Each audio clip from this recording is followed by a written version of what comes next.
Kondisi jembatan kayu yang sehari-hari dilewati warga di Jalan Sungai Buaya, RT 35 RW 08, Kelurahan Kemas Rindo, Kecamatan Kertapati, Palembang.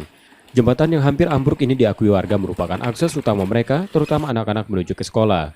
Kondisi memprihatinkan jembatan dikeluhkan warga yang khawatir setiap melintas. Jembatan kayu ini belum mendapat perbaikan sejak dibuat swadaya di atas Sungai Buaya 2002 silam. Jembatan ini kerap membuat warga terjatuh saat melintas karena kayu yang lapuk.